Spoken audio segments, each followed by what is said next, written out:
tukwaniriza bwe tutyo bwe tutandika bwe bityo bwe biri webale kubanga otugoberera.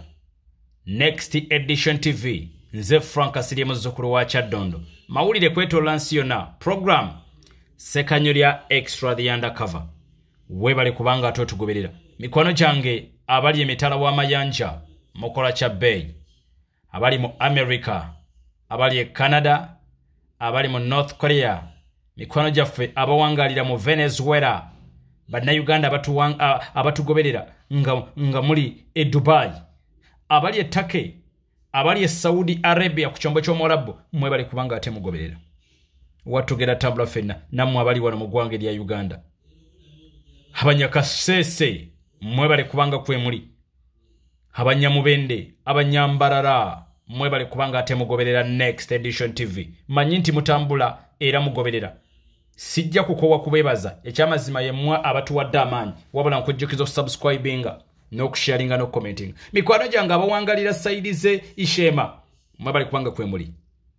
Mawulire nkugambye kwetola nsi yonna werukeredde olwalero kiriza nkutwaleko mu ggwanga erya United States of America likulemberwa President Joe Biden nga limaze okuteeka natti enkakkali ku bannayuganda abawerera ddala bano nga bava mu kitongole kya poliisi omuli Bobby Kagalula onono yakolako okubeera nga DPC wa Wamala Region, Alex Mwine yakolako okubeera nga DPC wa Mityana, Eri Womanya nga Commissioner mu police, Amdin Twesije bebamu kwaba bageze maaso n'okubanga bateekebwako konnatti.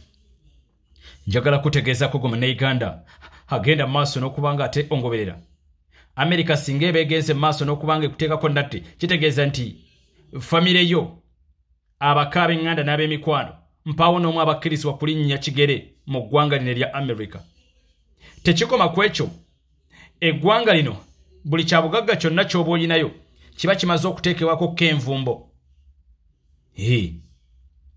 Bwe twabadde tugezaako okubuuza ku bakulu abakwatibwako ensonga hagati kakati kasirye nedda okulinnyirira eddembe ly'obuntu wano mu ggwanga erya Uganda kirabika lufuuse luyimba. Newankubadde nga America tevuddeyo kulaga biseera ki bano we bagendera mu maaso n'okubanga ate batyoboola eddembe ly'obuntu, wabula America egamba nti bano balinnyirira eddembe ly'obuntu omuli okukwata abantu abatazizza misango, okutulugunya abasibe, okutulugunya abavuganya gavumenti n'ensonga endala mpitirivu nnyo kwegenze mu maaso n'okubanga yeesigama. Okusinziira ku America mu Uganda nkugambye si gwe mulundi ogusoose okubanga eteeka nnatti kubamu ku bannabyabufuzi n'abamu ku banene mu gavumenti. Ez'ekikola newankubadde nga ku mulundi guno eyongeredde ddala okuluma bwetandise okuyingira n'ebitongole by'okwerinda n'abamu ku abadde tebasuubirwa. Okusinziira ku batunuulizi b'ensonga bagamba nti America kino kyegera mu maaso n'okubanga ekola kirungi era kyandibanga kikugira abamu ku abo ababadde beeyita ab'enjawulo nti katubikola oba oliawo tunaagenda mu nsi eno tunaakola kino. America singa ebegenze mu maaso n'okubanga ate yeeyongera okuteeka nnatti kubamu ku banene abagenda mu maaso n'okubanga balinnyirira n'okutyobola eddembe ly'obuntu wano mu ggwanga erya Uganda, kyandireetawo ko oba oliawo akalembeekereza n'abamu okutandika okwekuba mu kifuba. Nga newankubadde abamu ku ba human rights activists ab'enjawulo no mu ggwanga erya Uganda bagamba kino nno America kyegenda mu maaso n'okubanga ekola kyongera okulengeza n'okutyoboola eggwanga lyattu Uganda era n'okwongera okulagira ddala ensi endala nti wano okulinnyirira eddembe ly'obuntu be baana baliwo.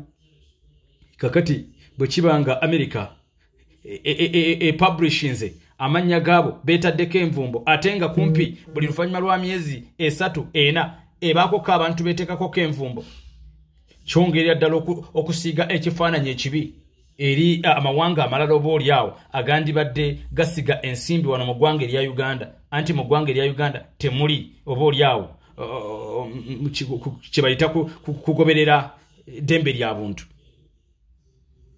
Munnayuganda bino bijjidde mu kaseera nga eggwanga erya Uganda liyetegekera akaseera konna okubanga lidda mu kalulu akawamu akasuubira okubeerayoko mu mwaka gwa 2026.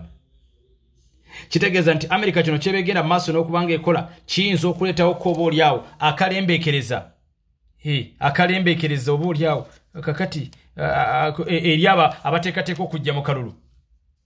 Jjukira nga bino bigenda mu maaso, ambasada ow'eggwanga Uganda atuula mu ggwanga lya America y'omu ku abo abateeberezebwa okubanga akadde konna singa tewabaawo nkyukakyuka yonna okunoonyereza nga kuwedde ayolekedde okubanga adipootingibwa okwegatta ku munne ow'e Canada eyakomezebwawo ko wano ku bigambibwa nti ono yeetaba direct mu byobufuzi oba olyawo ekimenya amateeka mu ggwanga lino munnayuganda ngoberera erya Canada.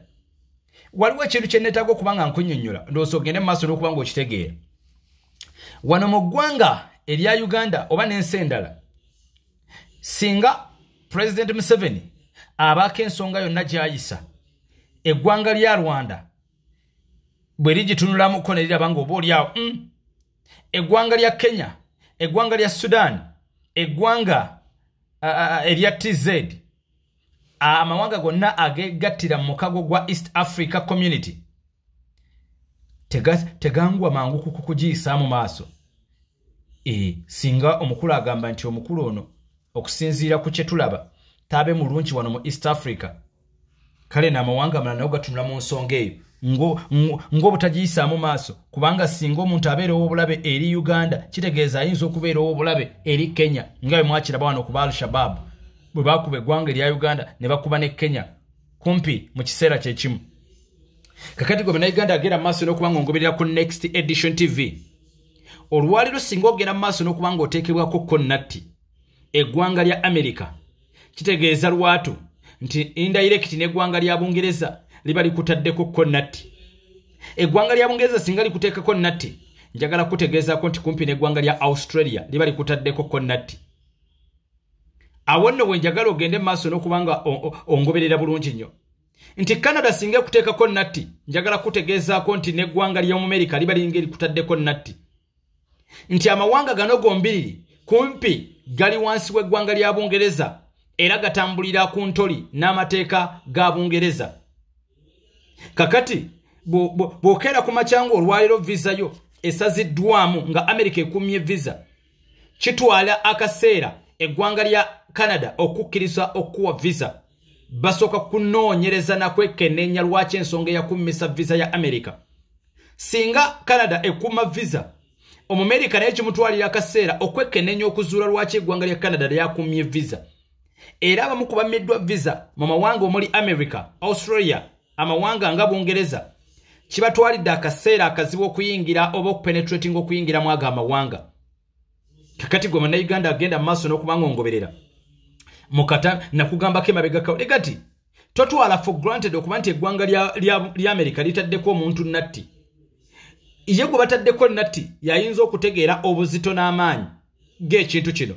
Mwakiraba wano ng'eggwanga lya Bungereza kyerijje liteeke natti ku Speaker Anita Among. Akaseera mpawe kaaga n'eggwanga lya America ne ligoberera. Legati kakati bwe kibanga olwaleero owaji bwe kibanga Bungereza ekutaddeko natti ate lwakiffe tubate naffe tukukkiriza okujja mu ggwanga lyaffe. Kitegeeza nti bw'okkiriza n'ojja mu ggwanga lyaffe butereevu oba olinga abaali awo abayisizaamuko olugaayu eri Bungereza kye yagenda mu maaso n'okubanga ekola. Kakati bano abamu ku bagenze mu maaso n'okubanga balozza ku bukambwe bwa natti zino ezibateereddwako be bayinza okunnyonnyola. Era okusooka nga America yekutaddeko natti abasinga bakisooka ne bakitwala ng'ekinyumo. America bw'eba entaddeko natti, Bungereza entaddeko, France entaddeko, yabaffe Russia entaddeko. Njagala kutegeezaako nti munnayuganda mu records zo kasita mubeeramuko natti oba envumbo yagamu kwaga amawanga genkumenyedde oba oyolekedde akaseera akazibu n'okutawaanyizibwa okuyingira mu mugamu kwaga amawanga ago. Kubanga ensonga esinga okubeera enkulu lwaki ono yakummye buli muntu nga tannakuwa visa nga tannakukkiriza kuyingira ggwanga lye asooka kutunula mu munne lwaki yakumma visa. Bino byamaze okugwa mu ggwanga erya Uganda. Mutabani w'omukulembeze w'eggwanga CDF oyo nno nga yakulira ejje wano munda mu ggwanga erya Uganda General Kainerugaba Muhoozi yakwatiddewo Penny Bonambiro ku mukutu gwa X muyageze maaso n'okubanga ayisa obubaka naye Munnayuganda nkugambye General Kainerugaba Muhoozi ng'ayita ku mukutu gwe ogwa X abasinga gwe tumanyinga ogwa Twitter yayisizzaako ko obubaka obwabadde bulabula Ambassador William Pop oyo nno nga ye ambassador w'eggwanga lya America atula munda mu ggwanga lya Uganda n'amutegeeza nga bw'amuwadde essaawa entono okuvayo ko yeetondere kitaawe ku nsonga oba olyawo zaatannaba kulambika mu bulambulukufu bwazo amwetondere sinakindi bwe kiba kiganye ku lunaku olw'Emmande oyo nayolekedde okuba nga adipotingibwa adzibweyoko mu nsi ye Munnayuganda akugambye mutabani w'omukulembeze w'eggwanga ono nga yakulira ejje mu kaseera kano era nga y'omu ku abo abatwala ekisinde ekya PLU agamba nti ono ambasada w'eggwanga lya America alina okwetondera kitaawe ate mu buntu 1 on 1 weetonde bw'oba tebwetonze ndayira nga ntya Katonda ngenda kubanga nkuzaayo nkudipoti tugenda kugoba mu nsi yaffe ku lunaku olw'Emmande singa lutuuka nga tunnaba kwetondera kitange okusinziira ku bigambo omukulu byeyageze maaso n'okubanga agattako agamba nti tukizudde mulabika muyeekera gavumenti ya taata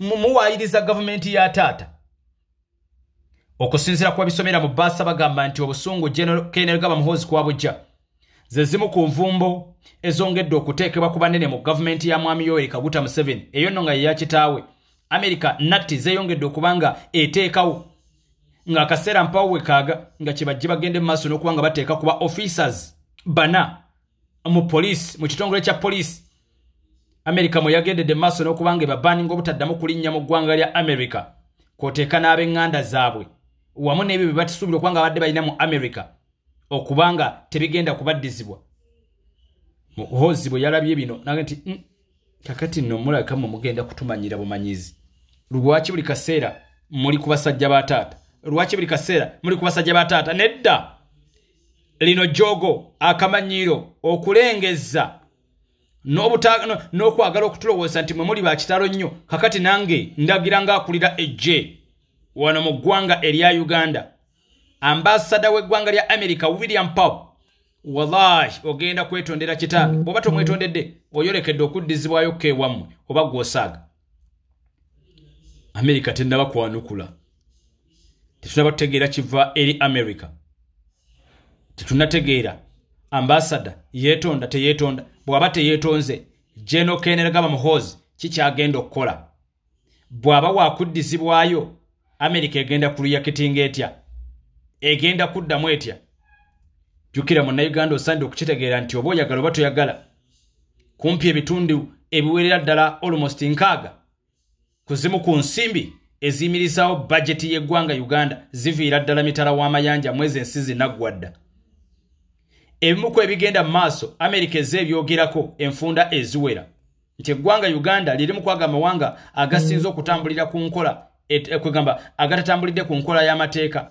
kale nga tebagenda kuttira muntu n'omu ku liiso oyo avuddeyo okutyobola eddembe ery'Abannayuganda ng'ate ezimu ku nsonga ezibabeesaawo n'okubeera superpower kwe kwagala okukuuma Africa n'abantu baamu nga batambulira mu bukulembeze obuli balanced si kuba nti obukulembeze buffe balinga muntu omu oba butambulira ku ntoli za muntu omu nze Frank Kasirye muzzukulu wa Kyaddondo nkujjukiza okusubscribinga n'okusharinga n'okukomentinga wabula nkujjukiza okugamba nti gwayagala ettaka babayita Basichon Properties bano basangibwa Nakifuma Naggalama awo balina ofiisi zaabwe opposite n'omuzikiti banoonyeeko balina plot okutandikira ddala ku millions 2 n'okudda waggulu politi zaabwe weziri waliwo amazzi n'amasannyalaze kyokka ziri kumpi n'ekkubo kakati gwe okulambula bagamba kwa bwerere kyokka ng'ate buli politi gy'ogula bagamba kuweerako k'obusawo bwa simenti obutandika okulambula nkugambye kwa bwerere kyokka ng'ate bakuweerako n'obusawo bwa simenti bw'oba osazeewo okubawagira kale banoonyeeko ensonga bagitambuze bulungi nnyo Muna Uganda tujja kugezako kubanga tukuwa updates ne mu kwebyo bikwatagana ku ggulire lino nga tukyagera mu maaso n'okulinoonyereza n'okulifumba. Nkujjukiza subscribinga, sharinga, commentinga, tegeeza bannyinaffe abalala nti gwe mukutu gwateekeddwa okubanga bafunirako amawulire okwetolola ensi yonna. Mbadde Frank Asiriye muzzukulu wa Kyaddondo, Wangala Aimasomoji. Tudingana olunaku olw'enkya. Bye bye.